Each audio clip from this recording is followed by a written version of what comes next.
Where's the S60? There we go. It's an 09. About a year older. A year closer to the end of the Ford era.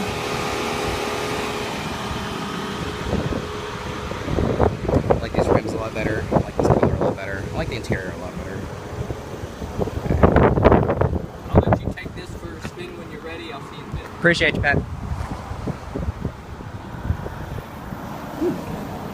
Okay, so it's got a lot of the same bells and whistles that the other one has. The color, the interior is gray instead of beige, though. I like that better. And it's got tint.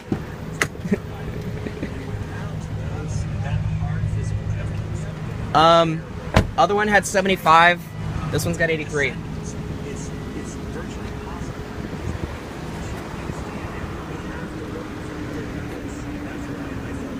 So here, I'm gonna go for a spin around the same route that I just went and see what I think. Right. Because history is how we make No thanks. All right. It's the 5. It's the 5, baby. All right.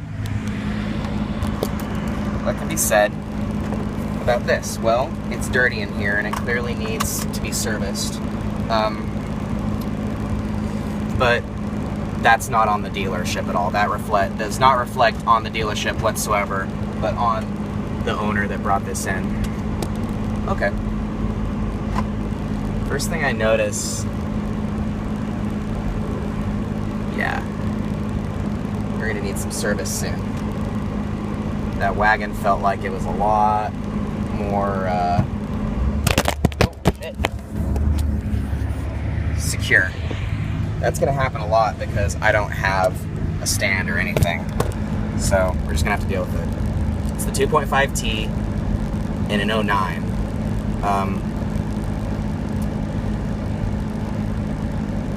Yeah, this one hasn't been through service at all, has not been inspected. I'm the first one that has laid eyes on this one thus far. So it needs some TLC. It's got some bits and bobs that it needs to have replaced, but it's got all of basically the same shit as the other one, except for the parking assist and the push button start and the blind spot indicators. You know, I'm starting to think that, I don't know, perhaps the wagon could be the better choice in this instance, but I've only driven this a couple hundred feet so far, so let's not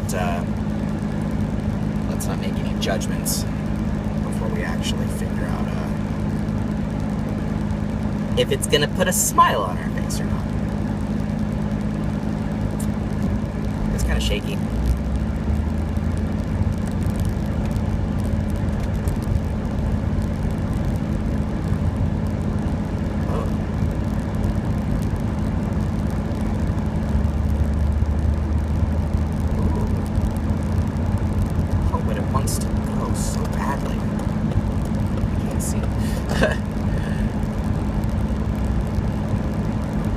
I didn't realize that I couldn't see out of that just then.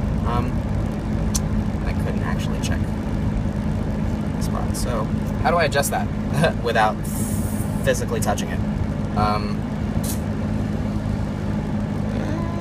Okay, here we go. Left. Come on. Oh. Yeah, it doesn't work anymore. Maybe this thing got like impacted at some point. That's no good. Right, easy, take off nice and easy. The 2.5T does want to live in the higher top end. So, let's see what it's like on a very, very, very small section of highway. The auto-dimming rear thing is kind of annoying. I'm gonna get some distance in front of me before I lay on this. Alright. Pray to God.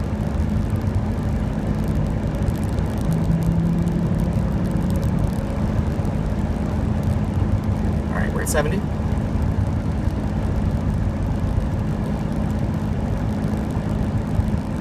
That was smooth. I hardly felt those gear changes.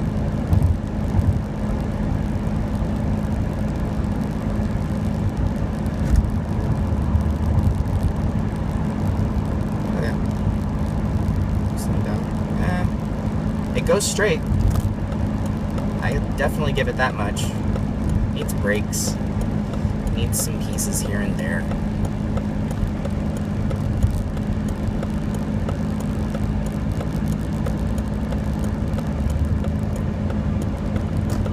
Oh, that acceleration is just enough to push me back in my seat. And I like it a lot. No, the 25T is the 5T is the T5 has never been bad. I think. Ooh.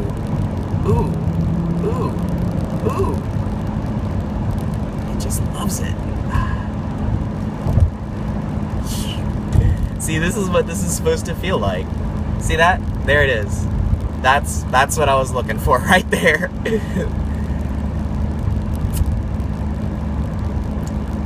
Pat's giving me a hard decision here. He's making it hard on me. This one needs a little bit more service, but it's a little less scuffed up. It comes with a few less bells and whistles, which may turn out to be a positive thing in the long run because, you know, there's much fewer things to go wrong. Fewer electronic things that will eventually stop working, thus reducing the car's value.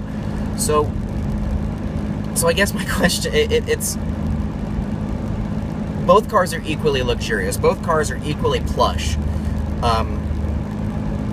Everything in here just feels very rounded, very, very comfortable. Even the armrest where I'm sitting my elbow, I stick it into that leather and I go, ah, nice. I like that.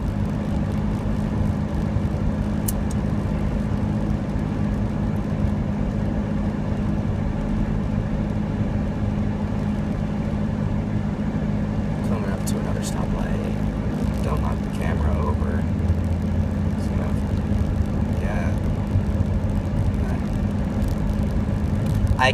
The suspension in this is definitely a little bit stiffer than the wagon. The wagon gave me a little bit of a plusher ride. Gave me a little bit more luxury, a little bit more amenities. This is giving me a lot more enjoyment in the driving experience in general.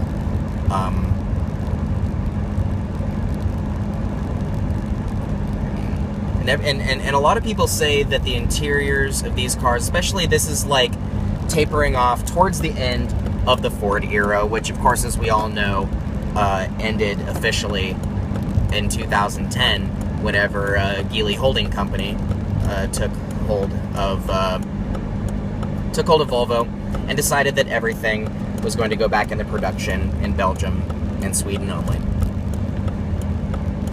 Worked out really good for them in the long run and returned the entire company to profits again. And yet, and they still do service on those cars as well. And yet they retain their reputation for being these like sort of unreliable shit boxes that are just like pseudo luxury cars that are just full of like bullshit Ford plastic. But in reality, like, this feels like a well-made car.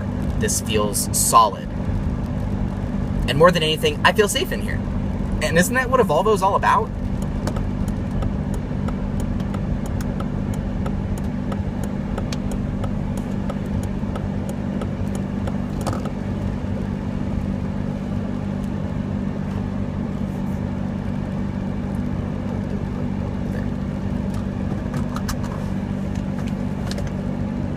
So this is going to be the cheaper of the two by a couple thousand. This is still just as plush There's some things in here that feel like they cheaped out on it. But more than anything, I'm reminded by that right there that I'm still driving a Volvo. So, I don't know what the fuck y'all want from me. Either way.